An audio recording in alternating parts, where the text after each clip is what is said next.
कहीं आपका फोन में बग तो नहीं जिससे मोबाइल हैक हो जाता है, शेयर मार्केट क्रैश हो जाते हैं। बग के आने से कंप्यूटर सिस्टम अपने आप क्रैक होने लगते हैं। अगर ऐसा है तो दुनिया के सबसे पहला कंप्यूटर का नाम बग क्यों था?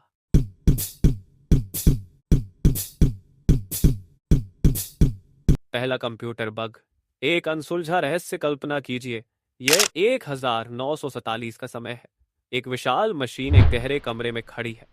यह मशीन है मार्क ए एकिन रिले कैलकुलेटर, जो उस समय की सबसे उन्नत तकनीकों में से एक थी। यह कंप्यूटर इतना बड़ा था कि एक पूरे कमरे में फैला हुआ था। वैज्ञानिक इसे चलाने के लिए मेहनत कर रहे थे, लेकिन तभी कुछ ऐसा हुआ जिसने सभी को हैरान कर दिया। अचानक मशीन ने काम करना बंद कर दिया। कोड सही था, कनेक्शन चेक किए गए थे, फिर भी कोई समस्या थी। पूरे कमरे में सन्नाटा छा गया। हर कोई सोच रहा था क्या गड़बड़ हुई है, क्या यह मशीन खराब हो गई या कुछ और। वैज्ञानिकों ने जांच शुरू की। मशीन के हर कोने को ध्यान से देखा गया। स्विच और वायरिंग की बारीकी से जांच की गई। कुछ समय बाद किसी ने ध्यान दिया कि एक स्विच के पास हलचल हो रही है। टॉर्च की रोशनी से देखने पर सभी तंग रह गए।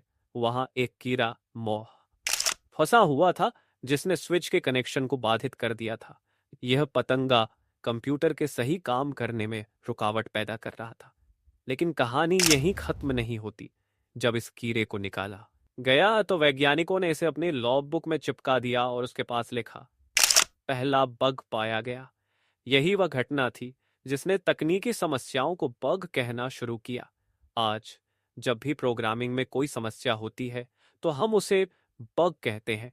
लेकिन क्या आपको पता था कि इस शब्द के पीछे इतनी दिलचस्प कहानी है?